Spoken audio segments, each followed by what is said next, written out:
Yeah, good afternoon. It's 4:30 p.m. sharp here in Spain. Good afternoon. Welcome to our webinar on strategy to sales action. I'm Michael Kapler. I'm a partner of IVC and wanted to take the opportunity to share some tools, some experiences which help implementing sales strategies in an efficient manner. I'm very happy to have you as audience, and very happy also to have people from overseas joining us from Colombia, Mexico, of course here from Spain, and from different sectors, technology, equipment, aeronautics, telecom, pharma and biotech. I have prepared 10 slides, should not take longer than 20-25 minutes so that we have time for questions. And have structured the agenda first to put everything a bit into context, and then second share a couple of simple but efficient tools in order to identify highest priority customer segments, efficiently confirm these segments with the market, adjust product verticals and commercial messages, set realistic objectives, and accelerate the go-to-market. To start with, and to put us into context, which are typical objectives and challenges all of us encounter, depending if we are introducing a new product, if we enter into new markets, being it geographically or into new vertical markets, or if we just want to foster growth in our existing market segments. The objectives can be different. If we introduce new products, we might be challenged or we might have the objective to leave the comfort zone of first customers. As a startup, we might have been able to acquire it, but also the objective to set the basis for a sustainable growth with a new product, with a new sector. When it comes to new markets, we have, of course, to adapt priorities and focuses to country specifics. We have to adapt to new markets, to what these new markets might require from us, might be different from our home market. And if we want to foster growth, we have the objective to size the opportunity in order to take decisions, and thus afterwards efficiently assign the resources to be able to assign the right resources in qualitative and quantitative terms. But in the end, there is one thing in common. We always have to find evidence for a business case, for a business plan, in order to get the right money assigned and in order to be able to finance the growth. And in the end, also the challenges remain the same among the different situations. It's basically to answer the following four questions: where to go, where to put focus, with which potential and realistic objectives, how to adapt my offering, how to adjust, how to define verticals, eventually differentiated messages, and how to set realistic objectives. As business consultants, as we are here in IVC, and very much focused on business-to-business technology vendors, which are combining both the conceptual part with the hands-on sales acceleration, we are mainly using two very efficient and, from our point of view, pretty simple to apply tools. to get from strategy to sales action to sales results. The first one we call smart segmentation, where I will go into detail afterwards, but basically the smart segmentation helps us, as I said, to prioritize sectors, to size the market, to set objectives, adapt verticals and messages, and, very important, get competitor insight and competitor intelligence and information. And the second tool, we call it the sales prototyping, which is basically to double check after we have the segmentation and the priority sectors identified in the real market field, the sectors, the verticals, the deal sizes, the decision-making processes, and the real field adoption of our solution, of our offering.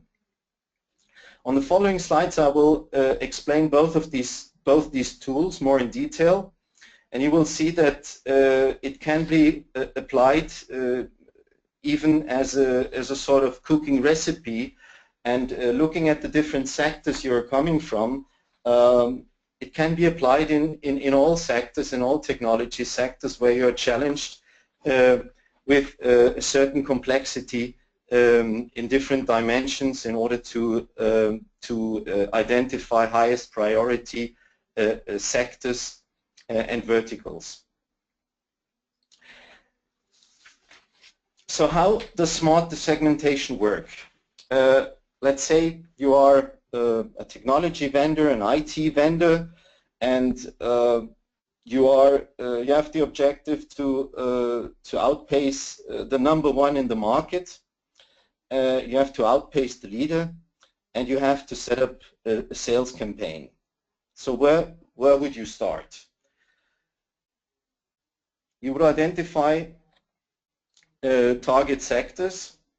For the sake of segmentation, it is important that these sectors, here just some examples, very rough examples, very generic examples, but it is important that these the sectors you identify are homogeneous in its requirements and its behaviors. If not, you would have to segment. When it comes, for instance, to retail, you eventually might have to sub-segment between online and offline. When it comes to IT, you eventually have to sub-segment in IT vendors and systems integrators, platform providers, etc., etc. So this is the first dimension, the sectors. The second dimension are the drivers. These drivers should be defined in a way that they have an impact on the attractiveness of a sector. So here in this example, we have basically six drivers, because the first 3 are basically there to rank the market potential. So in this case we said, okay, how many companies, let's take the example of Spain or another country, exist which have more than 500 million turnover? How many of them have its headquarters here in the country?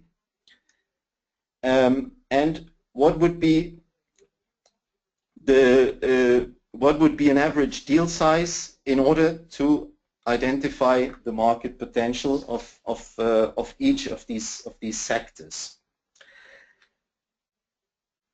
Other drivers could be our experience in the market. How many references would we have in this sector?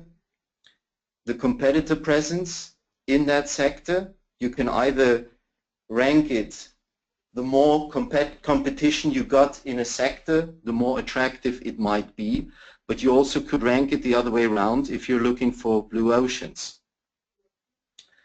Buying behavior, so complexity of the sales process, duration of the sales process, if you think about public administration, that would rank relatively low in this market.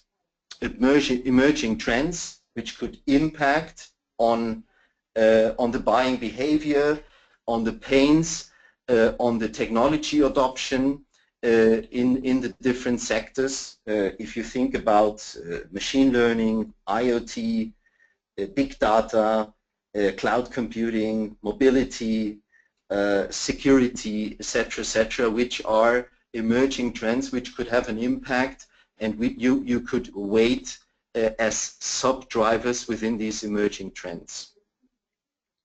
And then, which impact would your solution have on the different sectors? In some sectors, they would have a cost impact. In other sectors, it would foster growth and would foster additional turnover. In other sectors, it could even innovate in the business model. Think about IoT technology, what that means for the automotive industry in terms of additional services they could provide to the transport industry, for instance. You might think that's complex, that's difficult to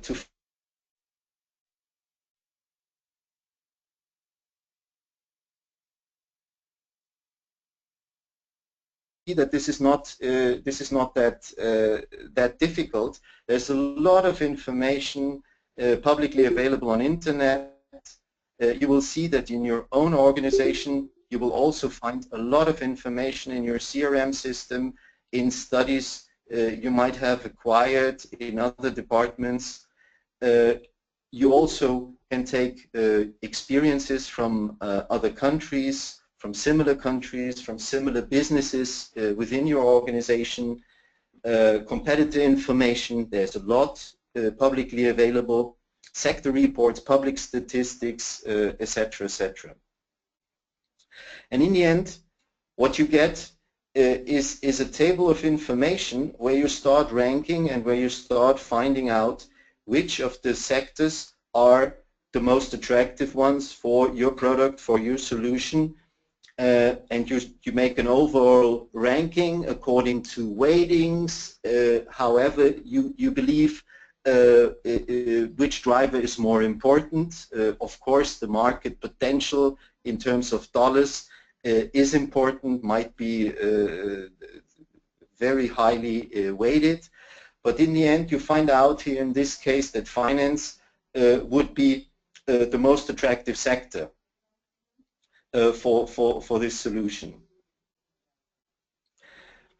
So you might say, okay, that's good for mature markets. But what would be if we are introducing a new product? If we are an NPI, if we want to introduce a new market? So here I have another example.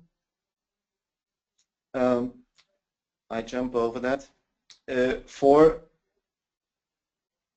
a company in an immature market. I took an example from a company which is an industrial company, has a very advanced Internet of Things know-how, using it themselves, and they decided that they wanted to enter the market, but they didn't know how, nor where, on which level. Do I want to be a platform? Do I want to be a hardware or a solution supplier, etc., etc. So when it comes to immature markets, we are getting interesting and very good results, asking ourselves two questions in the first go. In terms of applications, what can we do with this solution? What is it good for? And the second question is, of course, to which sectors does this apply? So what is it good for, and for whom is it good for? So again, we took a first selection of sectors and then started to describe the applications.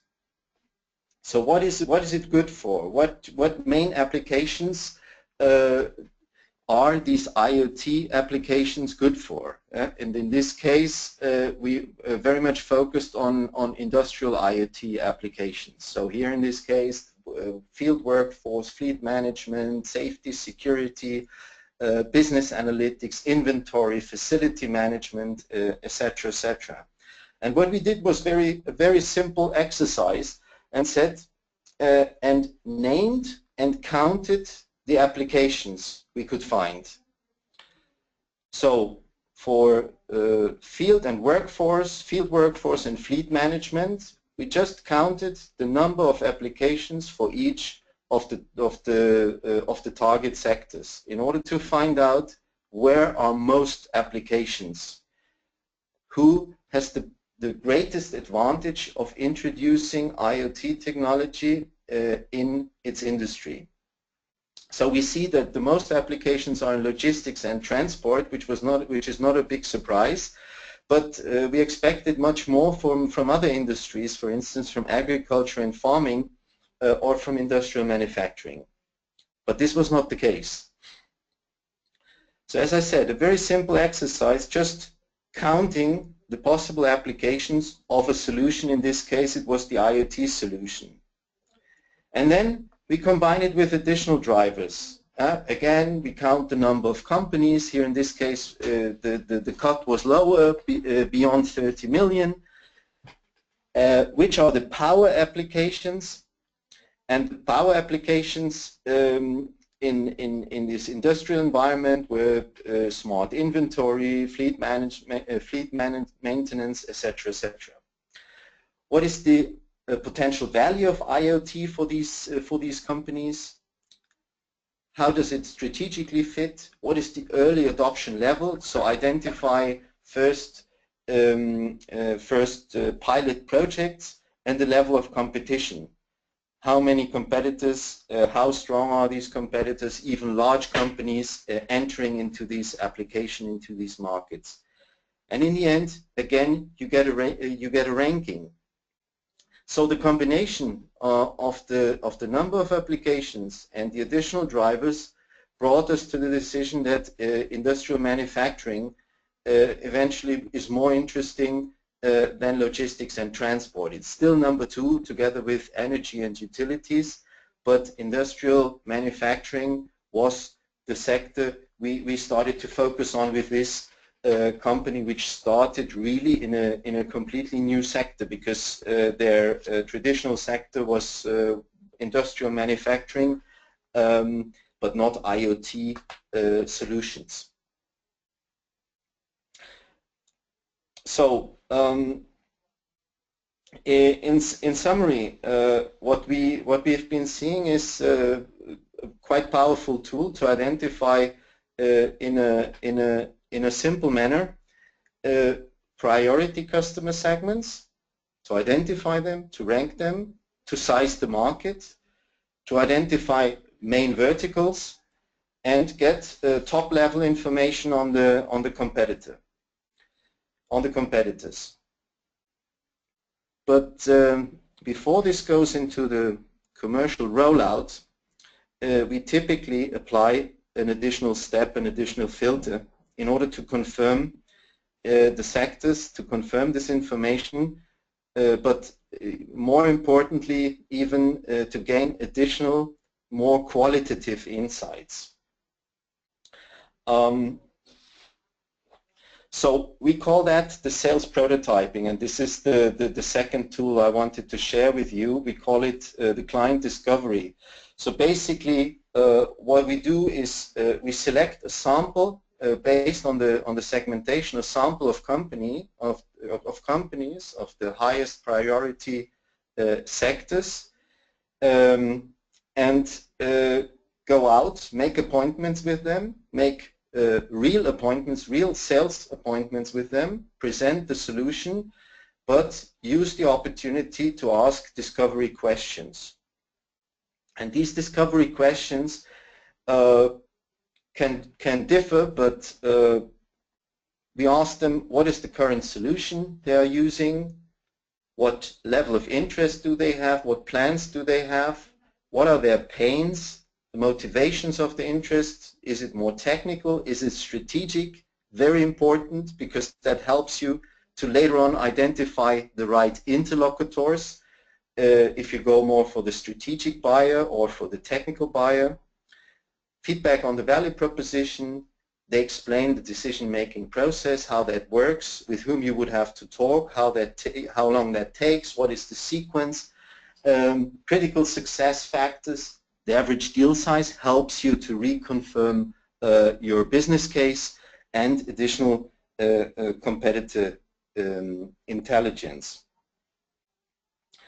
So once we confirmed and fine-tuned, the next steps then are the typical sales process, the typical sales acceleration process, but as I said, validated and based on evidence,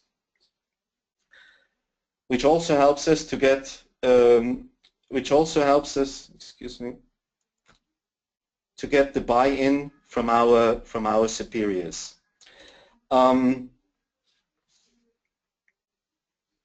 So in terms of implementation, then it gets pretty much straightforward, based on the long list we already have from our segmentation exercise.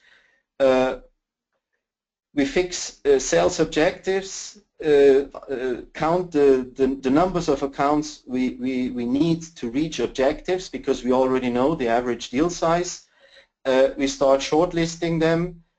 We start enriching them, we reach out to them, and basically start the inside sales process. What is important here in between, we are able to quantify also the required resources, because we know how long the sales process requires, we know how many accounts we need, so we know how many inside sales, how many sales reps, etc. we need.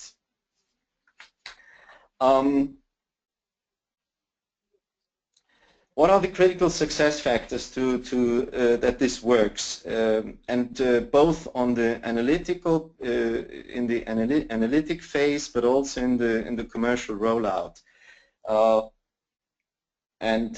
You have to assign the right people, both for the analysis, but also for the sales approach, which might be pretty much vertical. So eventually you need people with a specific know-how, with a specific slang, if you want to get into certain sectors and want to have a talk on a certain level with certain sectors.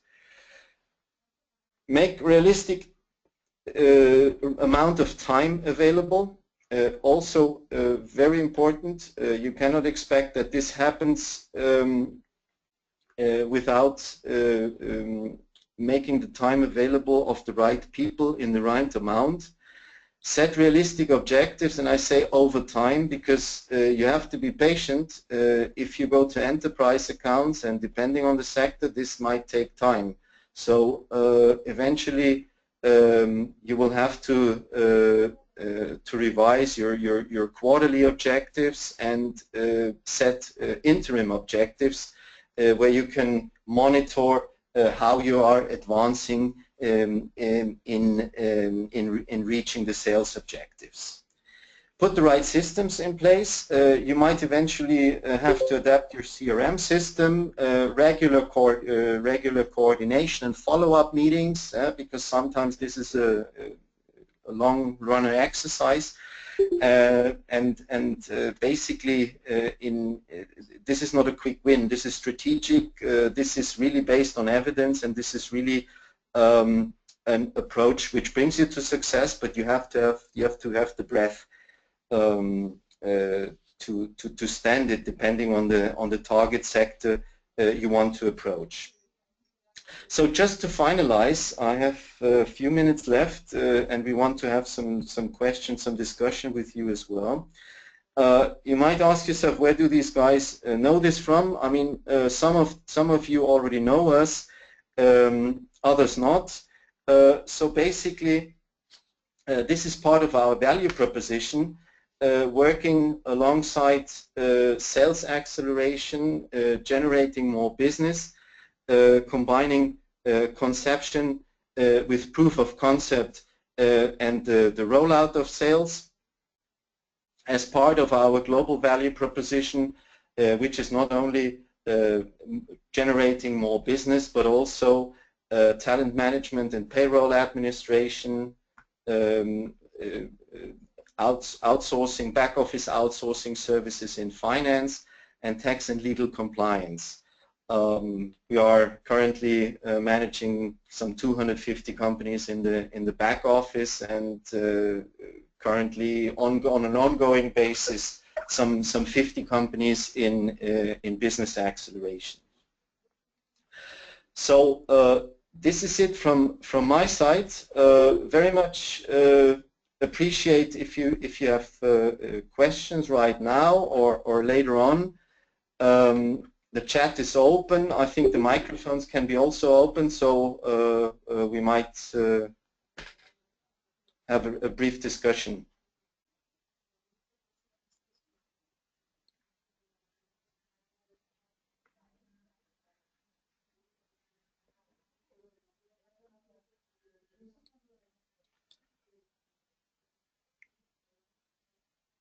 I'm getting here in the private chat a question. Yeah, please go ahead.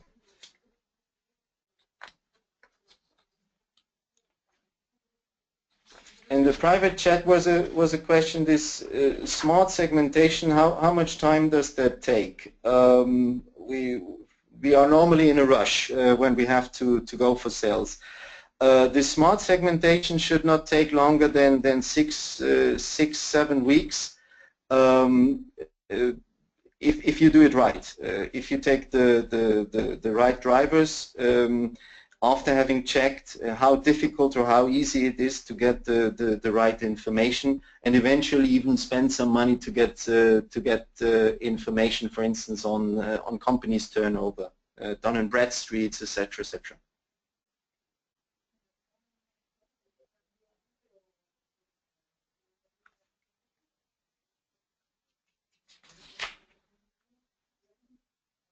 Any further questions?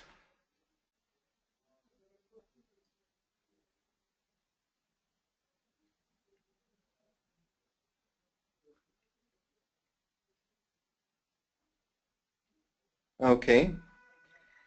Good. So I think we are pretty much on time. Thank you very much. And any further comments or questions, please feel free to contact us. Here you got the email address, and also via LinkedIn, social media, and the classic telephone, we are at your entire disposal. So thank you very much, and good afternoon or good morning to the Americas.